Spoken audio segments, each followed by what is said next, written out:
MoviePass announcing more changes for its members today. The subscription-based company will now only allow users to choose from 6 movies a day and see a total of 3 movies per month. Changes come, they come on the heels of this week's lawsuit against the CEO and the CFO of MoviePass's parent company, which accuses the company of defrauding shareholders with misleading or withheld information. Joining us now to discuss this is Eddie Yoon. He is the founder of think tank and advisory firm Eddie Would Grow.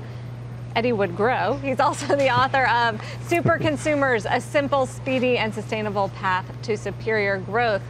Thanks for joining us, Eddie. Is this going to help some of MoviePass's troubles or just annoy their users?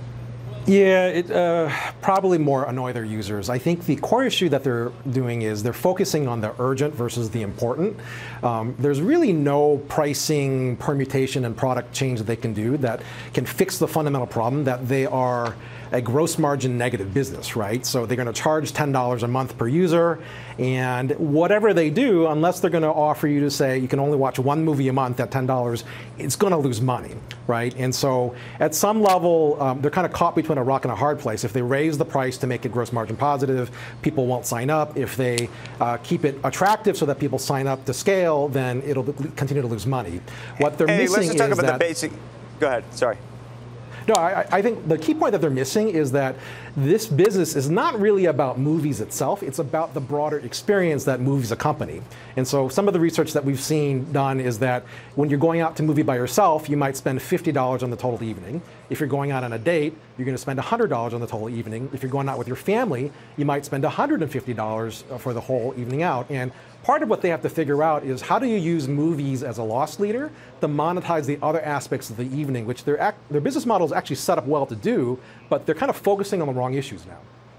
So, Eddie, there's two issues in my mind about the business model. I actually equate it much more, do you know, about to Epic or some of these big ski passes, where if you can get people to the mountain, then they have to rent the skis, they have to buy the food, they have to do all these things. The question is, as you said, can you capture the entire evening as opposed to just what happens in theater?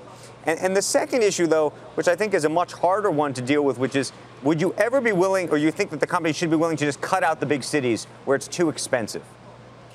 Yeah, great question. So on the latter point, for sure, this model would have worked far better in local areas. So the ticket price of a movie in Nebraska is about $8. In New York or California, it's $15. So as a more middle-of-the-country, non-urban center model, this would have been actually very ideal.